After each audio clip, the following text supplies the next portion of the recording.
Hey guys, it's Night Flame, and today, guys, I will be reviewing Gotham by Midnight, issue number 7. Yeah, this series I have recently got into again. Last issue was so much fun that it just made me get into the series again. And what did I think about this issue of Gotham by Midnight? Let's find out. So the comic opens up with some background information on who Bard is. Is that his name? It's not Officer Bard. That's from Gotham. Batman Eternal. This one is like Sam Brook or something. But anyways, one of the person from Precinct 13, which is the Gotham by Midnight team, he is being talked to by Kate Spencer, and she is the lawyer who's gonna defend their case about how the police don't want to fund Precinct 13 anymore because they don't have any like record of arrests they make or any information on their cases. We know why, because Precinct 13, they arrest monsters, they get rid of supernatural creatures. And Gordon, when he was when he was commissioner, he funded this, and he, put money secretly into their account because, he knew what they were capable of and why they were so important to Gotham. And he couldn't tell anybody because the people of Gotham would have gone crazy. So the guy, we see, like I said, his backstory about how his father, killed himself, and he saw it. I forgot his name though, but it's like Sam something. Sam Weaver? Sam Weaver, that's his name, Sam Weaver. So, like I said, he's being talked to by this lawyer about, how Precinct 13 might be no more. And then suddenly we get into this case with Drake. I think it's Lisa Drake. She hears this case about this building where people lay down and they suddenly die. And when she goes in there with the Dr. Tar, he suddenly has this urge to lay on the ground, and he's about to die when she saves him, and she's about to get rid of the ghost because the Spectre, or what's his face, his name is like the Spectre. I forgot his name, but Jim Corrigan. Lisa was she couldn't get rid of the spirit or the demon herself because she doesn't have the powers. But Jim Corrigan comes in. He was running late, and he suddenly kills the demon.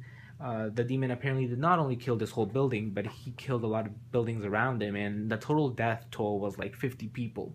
So when they do that, Lisa at first, she's like, "Oh, I should have known it was a demon. I should have waited for Jim Corrigan." But they have this, I guess, kind of like, the team doesn't get along too well. But anyways, after this, we see like it seems like there's gonna be trouble in paradise because the origin of Lisa Drake was that, I think her name was Lisa, but Drake, this girl, was that she was undercover. She was an undercover cop, and she dated this guy who sold drugs, and at the end she turned on him because she was being undercover, and she had to kill people because Jim Corrigan told her to. And the guy who they arrested, which is the guy who's selling drugs, he ends up telling on them to the police. He's saying, I saw police murder people, and that's not all right. So Precinct 13 is going to be in trouble because they can't do that. Police can't kill people, and they're also in trouble because they're not going to be funded by the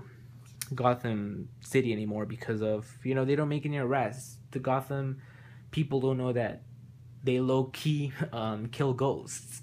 So we're gonna see there's a lot of trouble coming towards them, and I thought it was interesting.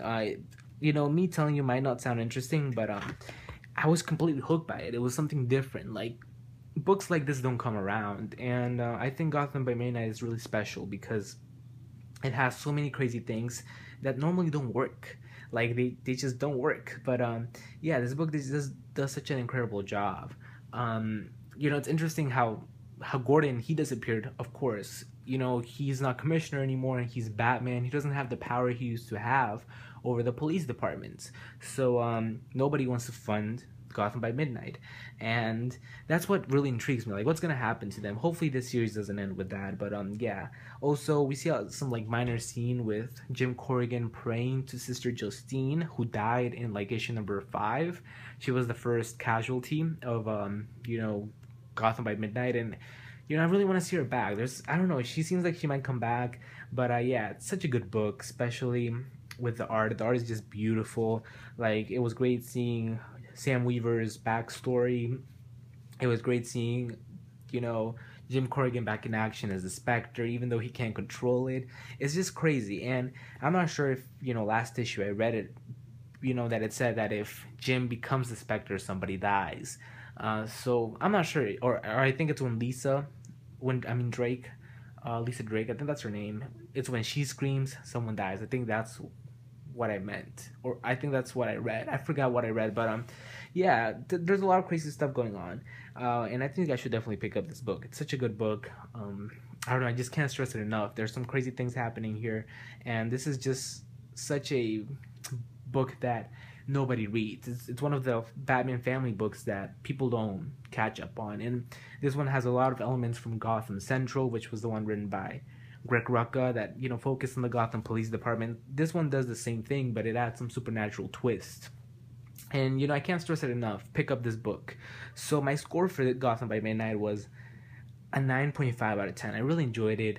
It was so much fun. There was just so much emotion into it. I love the story that we had here. The mystery really just intrigues me a lot.